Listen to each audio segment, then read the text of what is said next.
Salve, salve, Universo Narrado, Felipe Ghisoli aqui. Hoje vou reagir a um videozinho que o time selecionou pra mim. Um cientista contra 31 negacionistas. Eu confesso que eu não gosto muito de fazer esse tipo de trampo, por quê? Se você for ver o vídeo mais visto aqui nesse canal, é um react, um negócio lá da Terra Plana, do Super Xandão. E, pô, bicho, não é exatamente um negócio do qual eu me orgulho, porque eu acho que a gente já fez conteúdos muito mais relevantes, profundos e sérios aqui. Mas é disso que o povo gosta, é isso que o povo quer ver, né? Então, vamos lá, espero que seja uma prosa e um bom entretenimento, né? Que seja aquele agradável programa que a família brasileira gosta de assistir.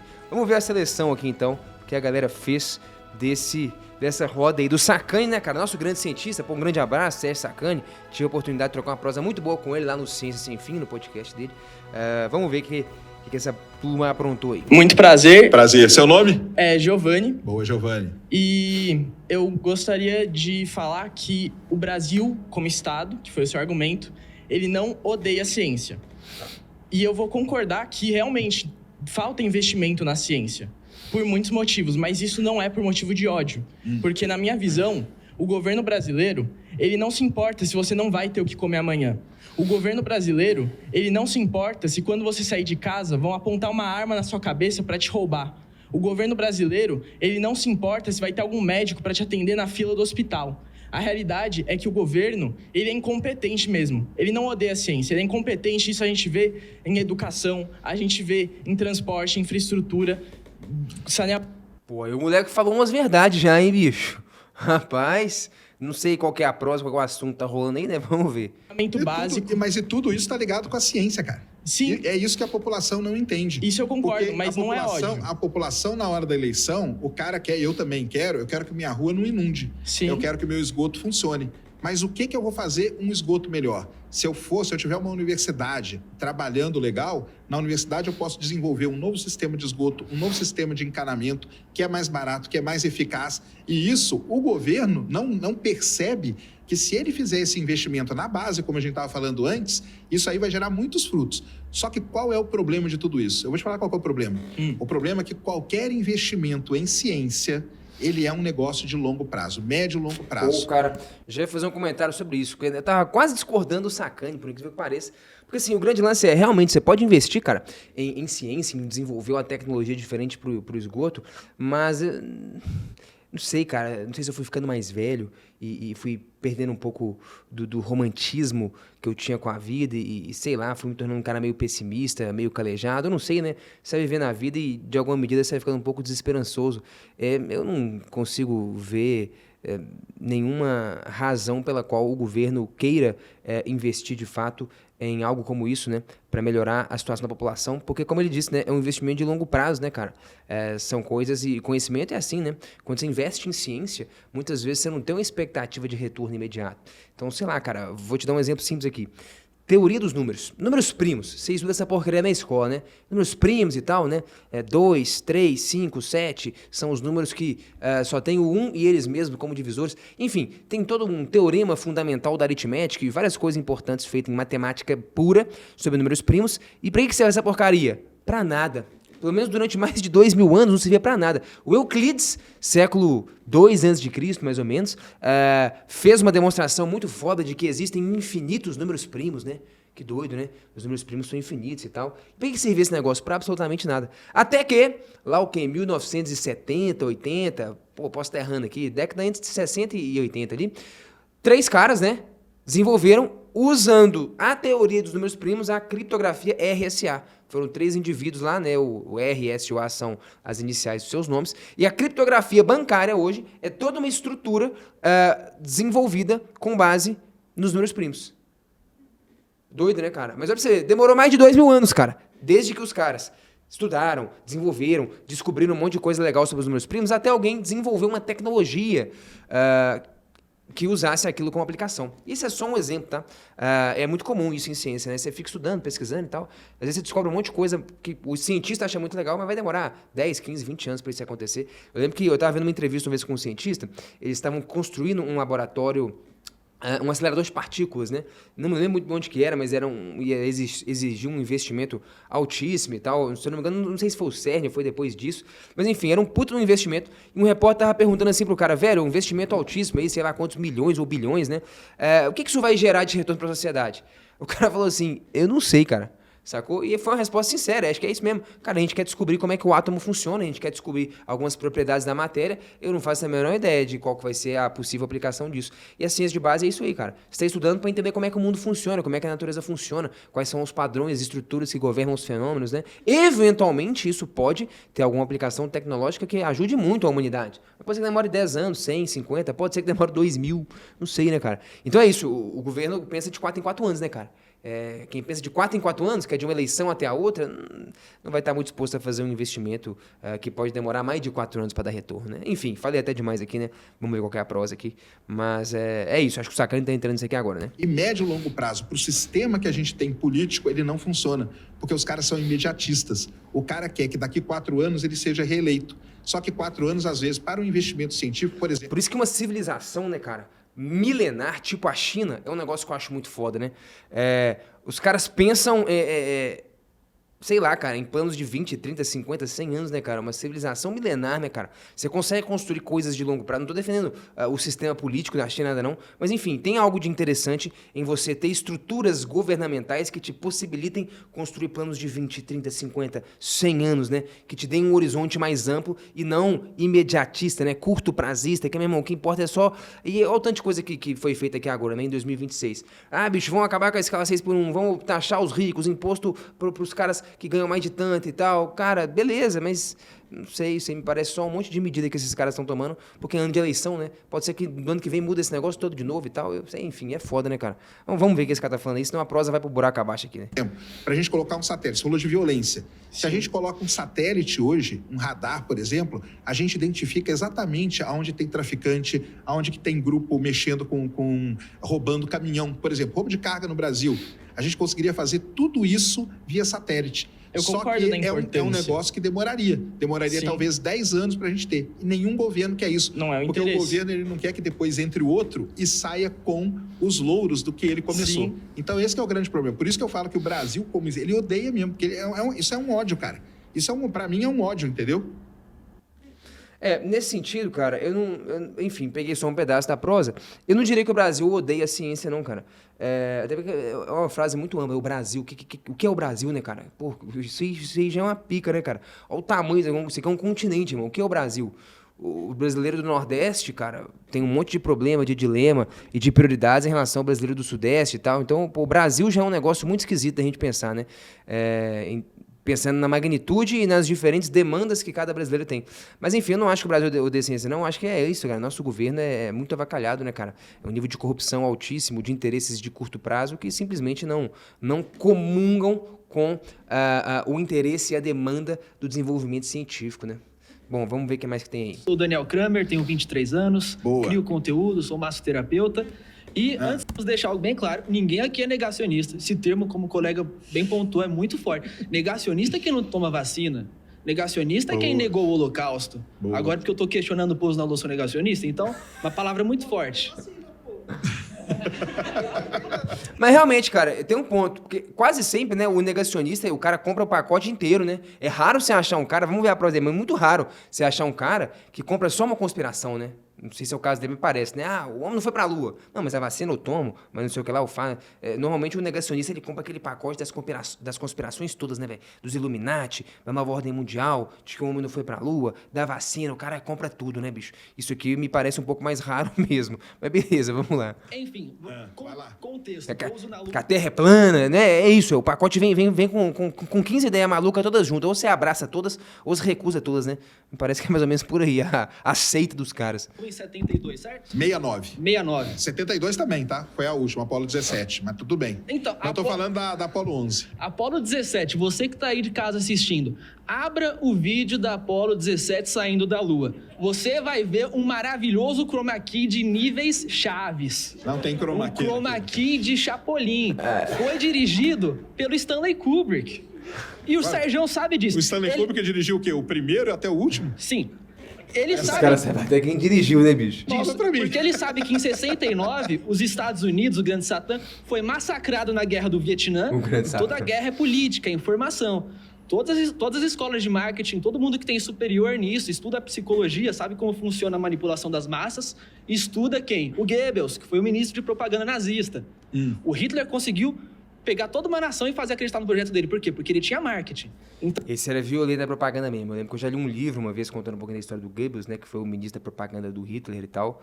O bicho era violento, né? Não à toa conseguiu fazer o que fez, né, cara?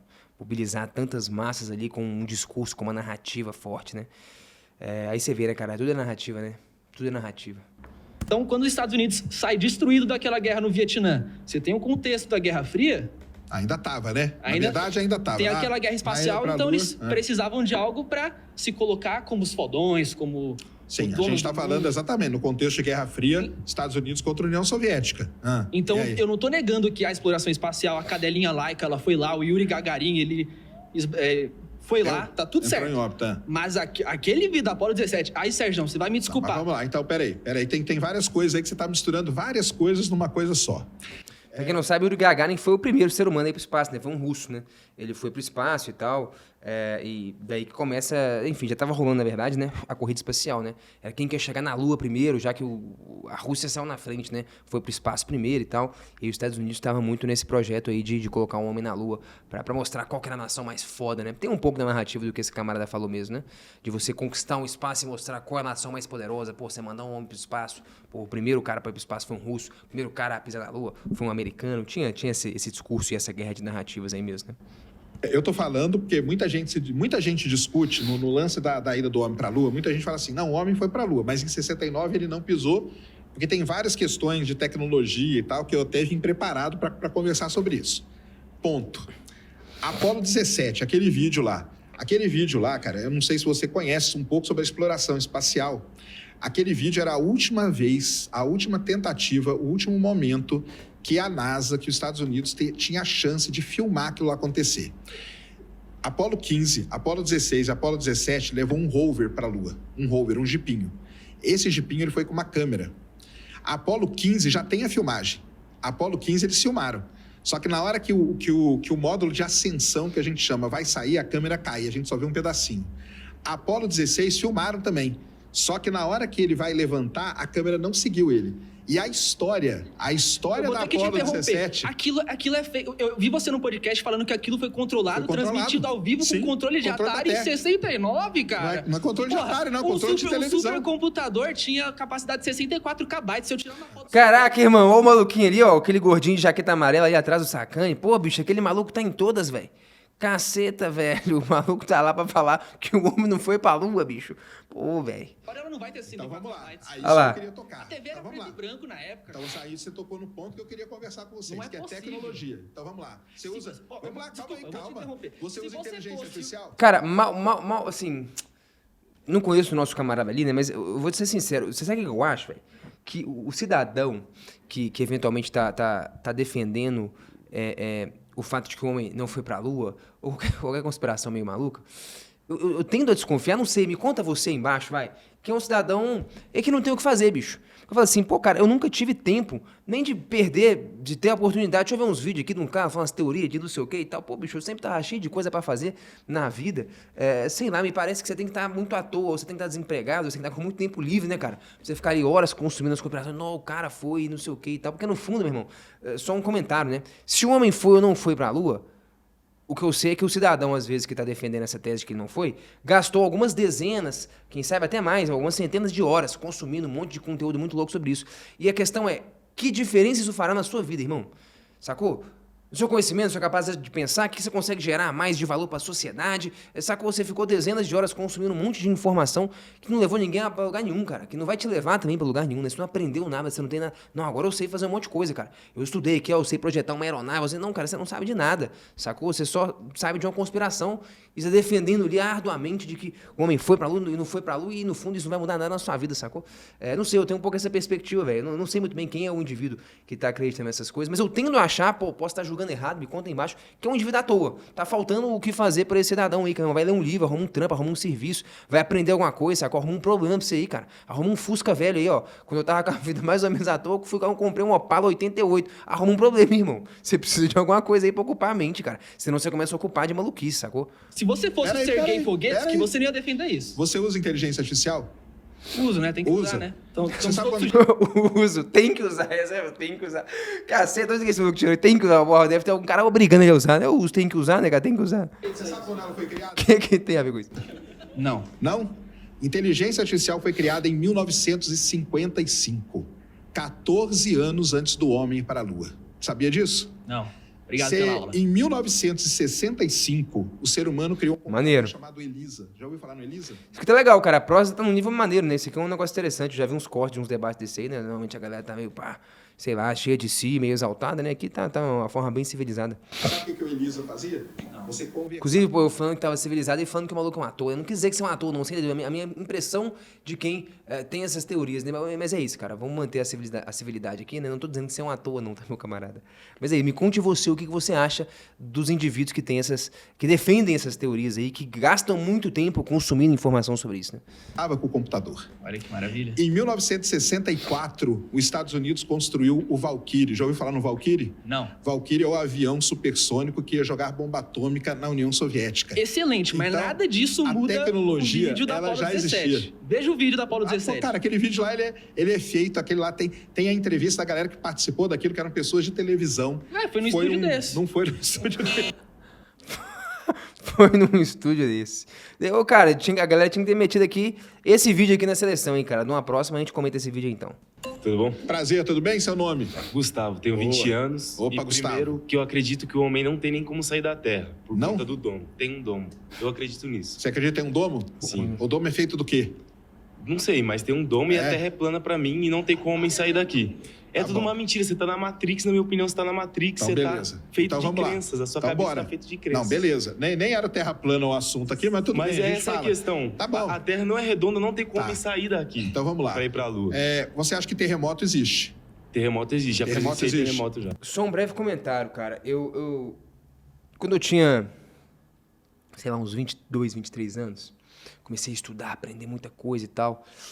Achava que... Era um pouquinho antes, eu tinha uns 20, né? Comecei a aprender matemática, aprendi, pô, com 17 anos eu aprendi sozinho cálculo integral diferencial, com 18 eu estava lendo muitas coisas. Aí, ali para os 20 eu já tinha lido grandes obras muito relevantes, né, de grandes matemáticos, físicos, obras do Newton, compreendia as ideias, as teorias. Eu achava que eu era um gênio, velho. Achava que eu sabia coisa demais. Falei, nossa, sou muito inteligente e tal. É o chamado efeito Dunning-Kruger, né? Você começa a estudar alguma coisa e você tem uma percepção de que você é genial. Depois que você começa a estudar bastante, você vai diminuindo muito a sua percepção do quanto que você acha que sabe sobre aquilo, né? Assim, então, é engraçado. Eu, aos meus 20 anos, estava na escola de engenharia ainda do FMG, tinha uma percepção sobre a inteligência muito maior do que a que eu tenho hoje. Depois que eu terminei uma graduação, fiz um mestrado em física teórica lá no FMG, li uns 400 livros de lá para cá, escrevi alguns também. A minha impressão é que eu sou um indivíduo, como diria o Fernando Sabino, né, meu conterrâneo, um especialista em ideias gerais. Ele dizia assim, para não falar que eu não sei de nada, eu me apresento como um especialista em ideias gerais. Então, assim, tem esse lance, né, cara, quando você... Pô, é muita ousadia do jovem, né? Hoje eu vejo e falo, cara, é bom o tempo, né, passar. Você chegar com 20 anos, né, bicho? Sentar ali para um indivíduo, o sacana é um cara que estudou, né? Não que você... Não tô querendo usar o argumento de autoridade, né? Mas você tem que minimamente parar para escutar um cara que estudou, que fez um mestrado, um doutorado, que tem 10, 12 anos de bagagem intelectual acadêmica de estudo. Esse cara não quer dizer que ele está certo sempre em tudo que ele fala, mas ele minimamente merece ser ouvido, né? E respeitado. Haja vista que, pô, às vezes o que você tem de idade, tem 20 anos, o cara tem de tempo de estudo, né? Então é isso. Não sei se é o caso do Sacana, não sei quantos anos ele tem, mas facilmente esse indivíduo de 20 anos vai sentar e trocar ideia com um cara que está há 20 anos estudando o tema que esse indivíduo de 20 anos tem tanta certeza a respeito do tema. E talvez o cara que está há 20 anos estudando o tema tem bem menos certeza do que esse indivíduo para defender as ideias dele. Porque é isso, você acha que você sabe demais, mas aí, meu irmão, você vai aprendendo mesmo, estudando, e quanto mais você estuda, mais aumenta o seu conhecimento, mas a fronteira do que você desconhece também fica maior, né? Certa vez um professor meu me contou isso, eu achei muito bonito. O seu conhecimento é como uma esfera. Quando você está estudando e aprendendo, o volume cresce, né? O volume é o que você conhece, o que está lá dentro. Mas a fronteira, a área da esfera, também cresce, né? A fronteira entre o que você conhece e o que você não conhece também aumenta. Quanto mais você aprende, mais você vai se dando conta do tanto que você é ignorante e do tanto que você não sabe de muita coisa. Então hoje eu vejo que é infinitamente maior as coisas que eu desconheço e as coisas que eu não sei do que as pouquíssimas que eu sei, que eu tive o prazer, o privilégio, a honra de poder estudar e compreender. E isso te faz ficar mais humilde, né? Hoje eu tenho bem menos certezas do ponto de vista acadêmico e científico do que eu tinha quando eu tinha 20 anos. E eu acho que com 20 anos eu tinha estudado até mais do que o nosso companheiro ali, saca? Então, enfim, só um breve comentário, né, cara? Há de se ter uma certa humildade, mas o jovem também tem um pouco disso, né, cara? O jovem, ele acha que ele sabe das coisas, né? Às vezes ele precisa do tempo para amadurecer um pouco, né? Mas assim, sei lá, né? Vamos lá. Isaac Newton. O cara inventou o cálculo integral diferencial, o cara criou as leis e reestruturou toda a forma da física mecânica. Na verdade, ele reestruturou toda a física, né? Depois dele, queriam fazer o que ele fez, né? A sociologia surge lá, se eu não me engano, com Comte, e se chamava física social. O que os caras queriam fazer era descobrir as leis que governavam o comportamento social, tal como Newton tinha feito nas ciências naturais. Se eu não me engano, é David Hume que disse que queria fazer nas ciências humanas o que o Newton fez nas ciências naturais. Revolução científica, século XVII, que você estuda em história, foi o que o Newton fez. Ele mudou completamente a concepção do que é você desenvolver uma teoria científica determinística, e a capacidade de predição daquela teoria foi algo nunca existiu antes da história da humanidade. Aí os caras desenvolveu isso, descobriu a lei da gravitação, estudou sobre ótica, inventou o cálculo integral diferencial, e aí ele comemorou o aniversário dele de 26 anos de idade. Então, enfim, às vezes dá pra você ser jovem também e saber de algumas coisas, né, cara? Enfim, nem sempre idade tem a ver com conhecimento, né? Já presenciou? Já, Que vários. bom, então. Então, eu vou te falar, cara, é impossível ter terremoto na Terra plana. Impossível. Não tem como você fazer aqui uma conta aqui na minha frente agora, provando que tenha terremoto na Terra plana. E se você já presenciou, é muito bom, porque você sabe que eu não estou mentindo. Sim, Você concorda também que terremoto acontece em todo lugar do mundo? todo lugar do mundo é da Beleza. hora. Eu trabalhei durante 5 anos num observatório sismológico da USP, registrando terremotos do mundo inteiro. Eu conseguia, na USP, registrar terremotos que aconteciam no Japão. E estudando as ondas sísmicas que atravessam a Terra, a gente chega à conclusão de que a Terra tem um manto, tem um núcleo externo, tem um núcleo interno. Coisa que na Terra plana isso é impossível de acontecer. Porque é assim, ó. Então, até como que é a Terra? A Terra é plana e faz assim, ó. Faz assim. Então, E tem um domo aqui, ó. Então, beleza. Então, você está falando que a Terra, a borda dela para Fechou, baixo é isso aí, triangular. cara. Acabou. Se fosse Esse é o assim, modelo. os terremotos que a gente registra no mundo inteiro já teriam mostrado isso e não teria como É Matrix, enganar. você tá na Matrix, não tem Matrix, cara. Tem a Não Matrix, tem Matrix, claro que porque tem. os dados de terremotos, boa parte deles são públicos. Você tá na Matrix. Cara, que doideira, né, bicho? Deixa eu te contar um negócio aqui interessante. Outro dia eu tava dando uma aula de gravitação e surgiu uma pergunta muito interessante. O fato é, olha que louco, né? Uma Terra plana, ela é incompatível com o movimento orbital. Por quê?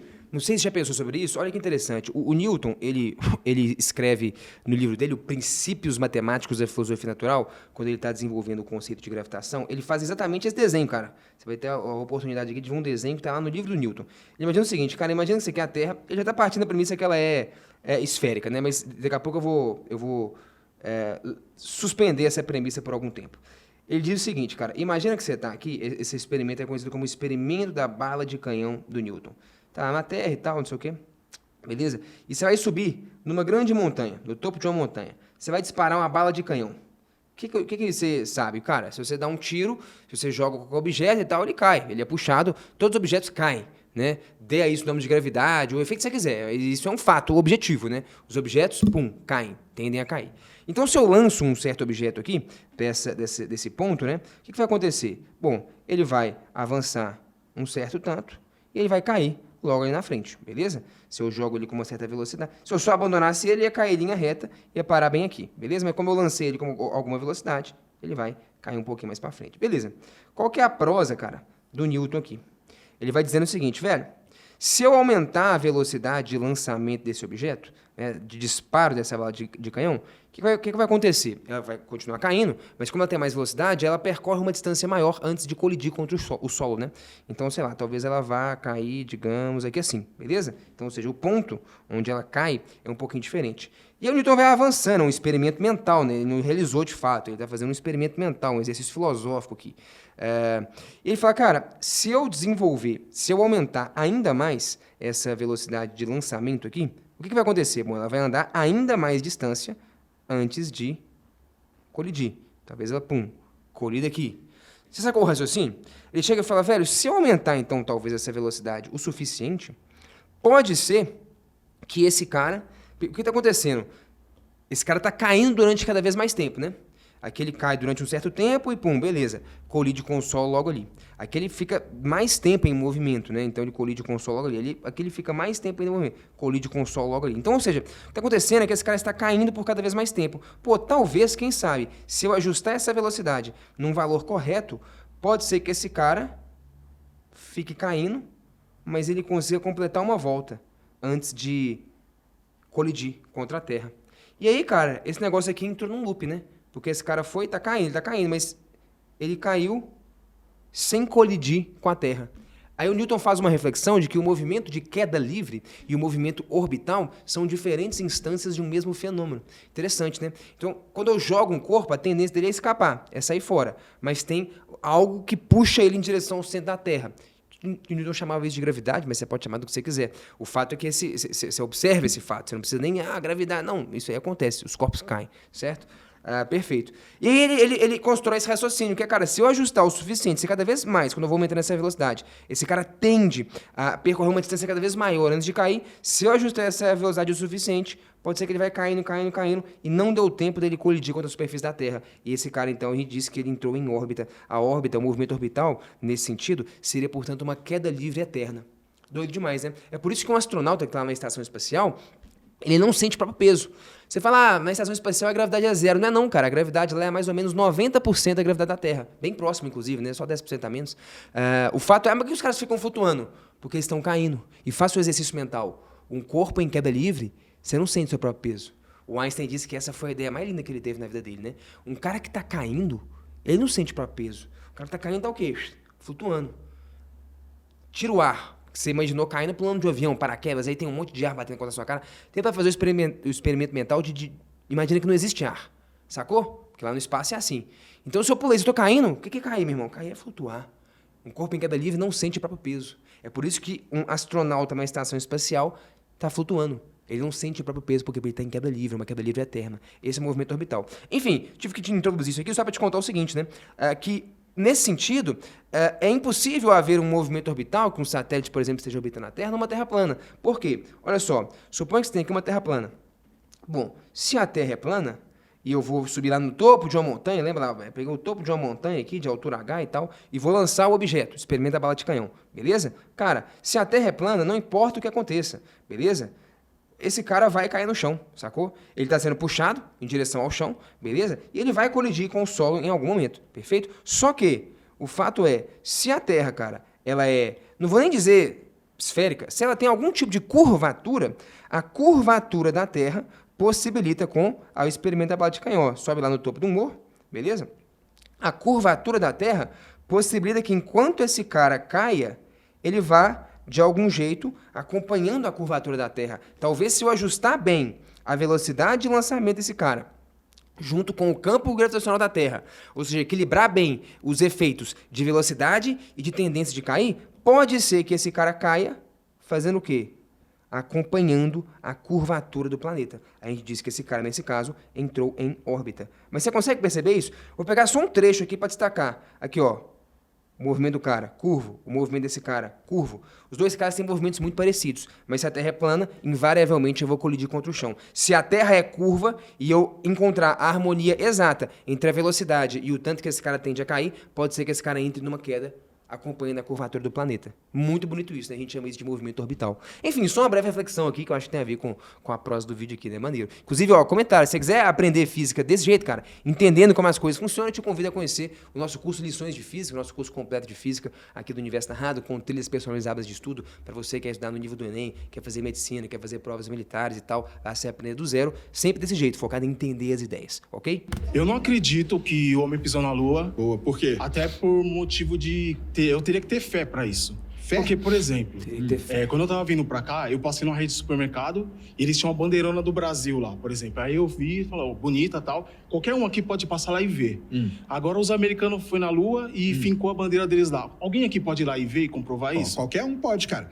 Tanto a maior prova é o seguinte, vamos lá. As missões da Índia, missões da China, missões isso é da pra um grupo própria... fechado, não é qualquer um que pode ir. Não é grupo fechado, cara. Vou te falar. Missões da Índia, missões da China, missões da própria Rússia e da União Soviética fotografaram, missões que estão na órbita da Lua, fotografaram os restos das missões Apollo lá.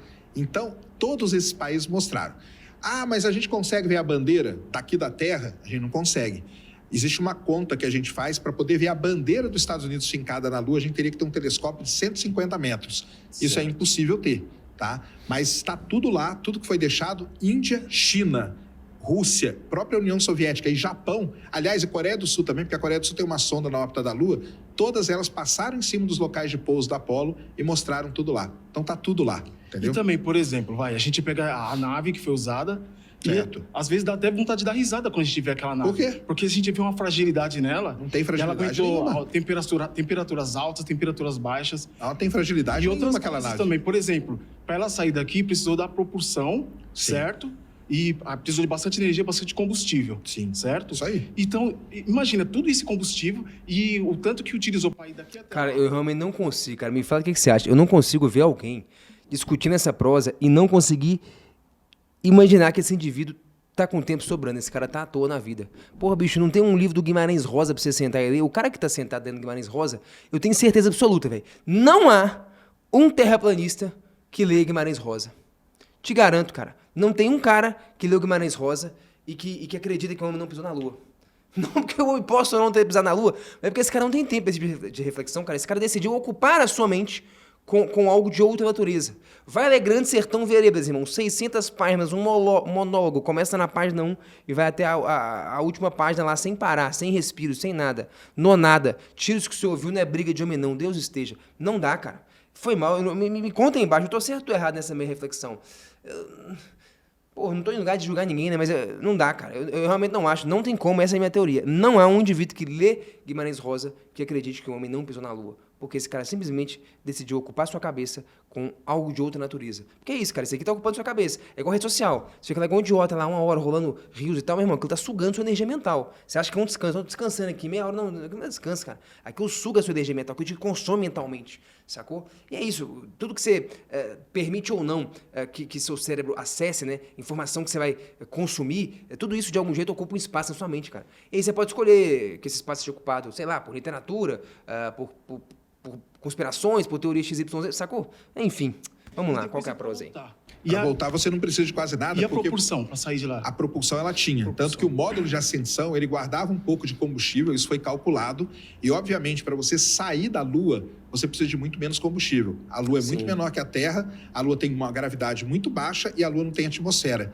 Para sair da Terra é algo realmente muito difícil. Só um comentário, né, cara? A gravidade de um planeta esférico, né? Então, para a Terra e para a Lua, isso aí vale, né? O campo gravitacional na superfície de um planeta de raio R e massa m, né? O valor da gravidade do campo gravitacional é dado por isso aqui. Depende da constante de gravitação universal, que é a G, a massa do planeta e o quadrado do seu raio. Se você põe a massa da Lua, ela é muito menos massiva, né? Ao mesmo tempo, ela tem um raio menor também. Mas se você faz essa conta para a Lua, a gravidade na superfície da Lua, ela é aproximadamente 1,6 metros por segundo ao quadrado, tá bom? E na Terra é mais ou menos 9. Então, a gravidade na Terra é mais do que 5 vezes maior a da Lua, tá bom?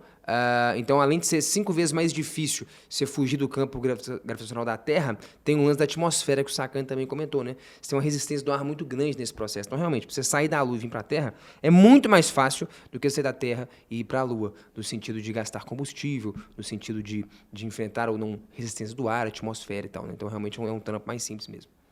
Não é à toa que os foguetes hoje, 90% do foguete é puro combustível. O que resta do foguete é um pedacinho ali. O próprio Mas Falcon 9, naquela nave que a gente consegue ver lá no... naquela nave que a gente museu, consegue ver... isso Aonde aí. cabe tudo isso de combustível ali? A gente vê. Toda a nave é combustível. O Saturno V ele tinha 110 metros de comprimento, os 100 metros de comprimento dele era combustível. Eram vários estágios. Isso é muito louco mesmo, cara. São vários. Você vê aquele foguete, isso aí é uma curiosidade, não sei se você sabia. Você vê aquele foguete gigante, você fala, "Nu, cara, por que o foguete é comprido desse jeito, irmão? Não é possível." Velho, o foguete mesmo, onde que os caras ficam, é esse aqui, ó. É a pontinha do negócio, sacou? O resto é tudo o quê? Tudo combustível. Terminou de queimar isso aqui, bum, e ejeta. Terminou de queimar esse combustível, bum, ejeta. Terminou de queimar, bum, ejeta. Então o que chega lá mesmo, cara, é só a pontinha do negócio, sacou? É nada, é tipo assim, 10%. A maior parte é combustível. Isso mostra o quão difícil é, meu irmão, você sair da Terra. Muito combustível que você tem que queimar, muita propulsão. De fato, como o camarada disse, pô, então e pra voltar então da Lua pra Terra? Aí arregaçou, não, mas é porque aí da Lua fica bem mais fácil. Não tem atmosfera, a gravidade é muito menos intensa, então o serviço é mais tranquilo. Todos de combustível líquido que iam sendo descartados, iam dando impulso na nave e iam descartando. Temos mais um aqui. Tudo bem, Sacani? Sou eu de novo. Bora, vai lá.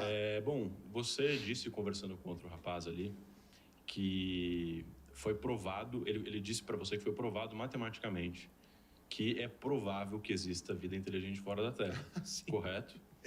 E você disse depois em seguida... Números, isso aí. Você disse depois em seguida... Pô, teve um maluco que provou matematicamente. O cara provou matematicamente que é provável que exista vida fora da Terra. Cara, essa daí é interessante. Essa daí eu queria ver. Eu já dei muita coisa de matemática. Mas você provar que é provável, né, cara? Pô, essa daí é um negócio curioso, hein, cara? Que você acha que não foi provado cientificamente. Isso Cientificamente, demonstra nunca o viu, seu né? pensamento cientificista. Porque isso mostra que você não entende matemática como ciência, estatística entendo como sim, ciência. Então, mas isso demonstra... De fato, a matemática, cara, eu não acredito também que ela seja uma ciência, não, tá? A matemática ela é uma linguagem, né? Ela é uma estrutura de pensamento. Ela é igual a linguagem, da língua portuguesa, né, e tal. É a gramática, né? Os gregos tinham muito isso, né? Na Academia de Platão conta essa história, e aqui na nossa entrada no escritório, na sede do Universo Narrado, tem isso, em homenagem aos gregos, e é o que eles entendiam como conhecimento. Estava escrito na Academia de Platão, na entrada, não são admitidos ignorantes em geometria. Por que isso? Porque você só começava a estudar filosofia na escola de Platão, depois se dominava as 5 grandes áreas da matemática, sendo a geometria a principal delas. E por que os caras estavam estudando matemática para estudar filosofia? Porque eles entendiam que a matemática era muito mais do que só uma disciplina, ela era um sistema de pensamento. A matemática era a linguagem base para você desenvolver e refinar sua capacidade de pensar, sua capacidade de compreender ideias abstratas, né? Então, para mim, a matemática, não, claramente, ela é totalmente diferente de uma teoria científica, né? Enquanto a matemática é um sistema fechado que você consegue provar verdades absolutas e irrefutáveis dentro daquela teoria, na ciência não. Na ciência você tem teorias, onde você coloca hipóteses, onde passam-se 200, 300 anos e alguém descobre uma outra teoria que substitui a sua. Isso não acontece com a matemática. O teorema de Pitágoras, irmão, soma o quadrado dos catetos. Esse negócio dá o quadrado da hipotenusa há mais de 2.000 anos. E vai continuar dando pelos próximos 2.000.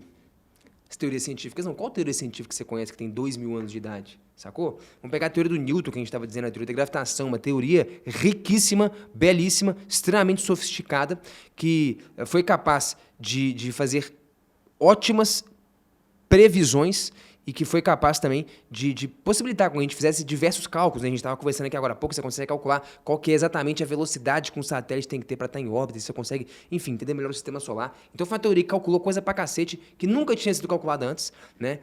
E as observações, de fato, batiam com o que os cálculos previam, então foi uma teoria riquíssima, com uma capacidade de predição sem precedentes, que produziu muito conhecimento e muita aplicação importante para a história da humanidade, mas que ela durou 300 anos.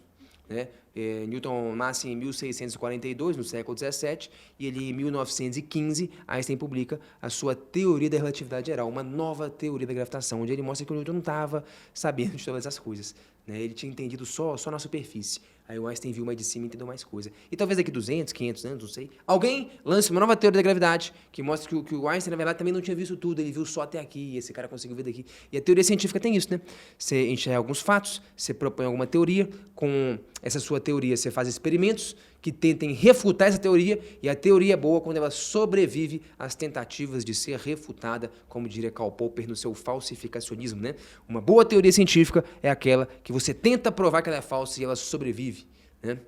Ele não acreditava que existiam teorias científicas verdadeiras, né? Existe uma simetria entre você provar que algo é falso e que algo é verdadeiro. Já para pensar nisso? Veja bem, suponha que eu tenho uma teoria. Todas as bananas são azuis.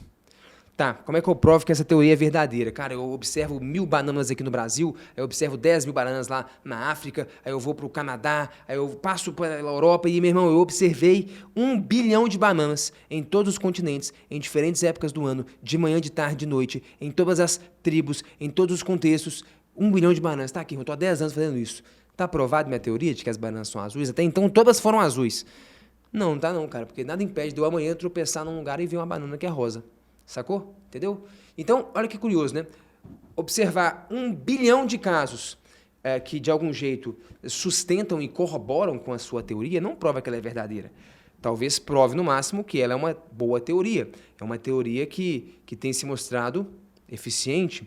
Talvez a gente poderia dizer que é provável que ela seja verdadeira. Não sei. Mas, enfim, nada impede de amanhã você encontrar uma banana de uma outra cor e sua teoria provar ser falsa. Mas olha que doido, né?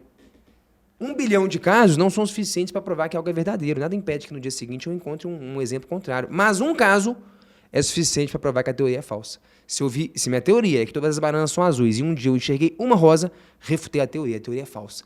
Então, existe uma simetria entre provar que algo é verdadeiro e provar que algo é falso. 1 bilhão de casos favoráveis não são suficientes para provar que algo é verdadeiro. Um caso desfavorável, uma banana rosa, prova que a teoria é falsa.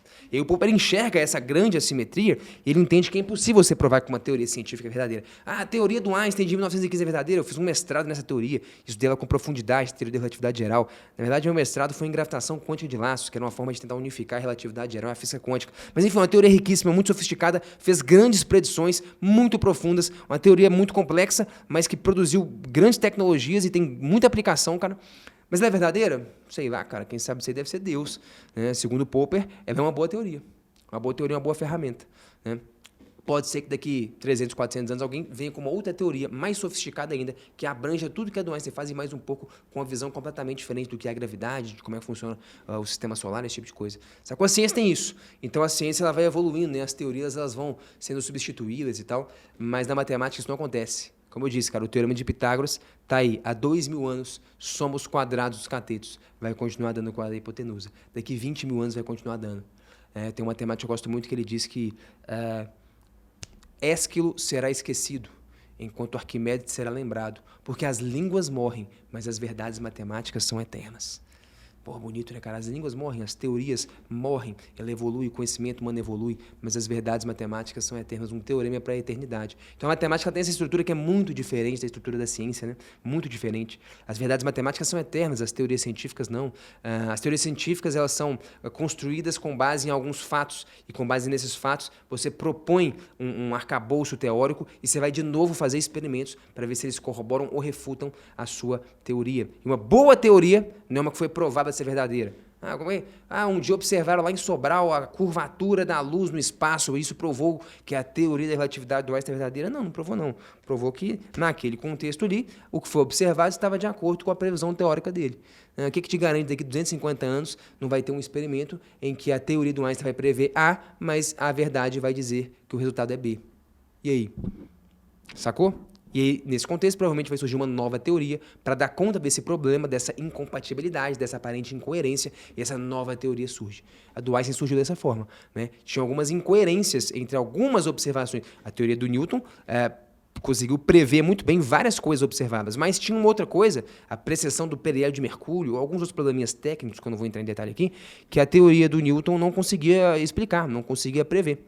E justamente com base em alguns problemas desses, que a gente começa a criar outras teorias para darem conta do que essa não dá. E daqui a pouco vai surgir coisas para as quais a teoria do Einstein não dá conta. E por aí vai, o conhecimento vai evoluindo. Mas matemática você percebe que não é assim, né? A matemática é uma estrutura diferente, né? Ela é uma linguagem, um sistema de pensamento. Eu não acho que ela é ciência, não. Ela tem um comportamento e uma estrutura muito diferente das teorias científicas, né? Bonito isso, né? Perceba, toma cuidado. Quando eu digo que matemática não é ciência, de modo algum estou a desqualificando. Muito pelo contrário. Ela é uma estrutura subjacente ao conhecimento científico, muito mais profunda e rica, inclusive. E imutável, talvez. Os teoremas são eternos, né? Enfim. É que você não que eu considera matemática científica. Eu não acredito. Eu acho que a vida inteligente aqui do jeito que ela é, eu acho que ela é um acaso. As leis dos grandes números, ela ajuda a gente a entender que poderia ter vida inteligente em outro lugar no universo? Poderia ter. Mas enquanto a gente não provar ela, a gente tem que provar. Concorda comigo ou não? Então você está restringindo a prova científica. Concorda comigo? Não precisa ser científica. A prova é evidencial, alien por pousar exemplo. aqui agora, ué. Isso aí não é científico, ué. Então, mas você concorda comigo que você está dizendo que a prova matemática não é uma prova científica, você está reduzindo a ciência a um escopo específico. Não, mas Isso eu a não gente tô falando pode de ser mais ciência no científico. caso, não, cara. Se um disco voador pousar aqui na frente da gente agora, isso aqui não tem nada a ver com ciência, cara. Pousou, acabou, ué. Entendeu? Entendo. É igual, por exemplo, Planeta 9, que é uma grande discussão. Existe o Planeta 9? A gente não sabe, a gente tem que observar. O dia que a gente observar, acabou. Acabou a situação. Então a entendeu? sua condição é observar. No caso aí de vida? No caso de vida, é. Então, no caso de vida, isso observar. é cientificismo, Sérgio. Observar já é cientificismo? É um reducionismo Eu acho que não, do mas... conhecimento à percepção, à observação, você entende? Entendi. É um reducionismo metodológico, entendeu? Né? Nesse caso né? Porque senão a gente fica só em probabilidade. Qual a Então. probabilidade de ter vida fora da Terra? Mas existem Não sei argumentos nem como metafísicos, que eu- por exemplo, dedutivos, a priori, muito rigorosos. Na metafísica, em que sentido? Metafísica, ciência exemplo? doente enquanto ente, de Aristóteles. É. Então, eu Cara, posso... o gordinho de amarelo, o bicho tá em todas, né, velho? Esse cara aí virou um ícone desse tipo de formato de programa. fazer uma demonstração partindo de premissas necessárias e usando o sistema dedutivo, que também implica numa conclusão necessária, e eu vou ter uma conclusão Mas aí, verdadeira. mas como a gente está falando de um negócio que é vida, cara, a vida é um negócio bem complicado, porque existem fatores biológicos envolvidos, entre outros, físico, químico, entendeu? Então ela vai além dessa dedução só, entendeu? Nesse ponto eu concordo. Só queria provar o cientificismo mesmo, geral. Tamo junto. Obrigado. Senhores, está aí nossa prosa de hoje, hein? Espero que você tenha saído um pouquinho mais inteligente aí, né? Espero que eu tenha, quem sabe, com alguns comentários, com algumas reflexões, te provocado, te instigado, te inspirado um pouco e, quem sabe, te apresentado algumas perspectivas que você não tinha antes diante de alguns conhecimentos. Se você, lembrando, né, quiser estudar física, matemática com mais profundidade, meu irmão, essa é a nossa especialidade. Nós somos a maior escola de exatas do país. Já atendemos mais de 50 mil alunos nos últimos 5 anos. Você pode dar uma olhada, por exemplo, cara, lá no Google, a página pública lá. Sabe quando você vai no Google lá, joga no Maps lá e quer ir num restaurante? Então, vai na nossa escola lá. Você vai ver que são mais de 4 mil histórias, avaliação média 5 estrelas dos nossos alunos, histórias profundas da galera contando da experiência de estudos com a gente. Não precisa confiar em mim, tá público, escolhe uma história lá, lê e você vai entender mais ou menos qual que é a seriedade do nosso trabalho. É isso, espero que tenha curtido essa prosa, valeu, até a próxima, Sapere Áudio.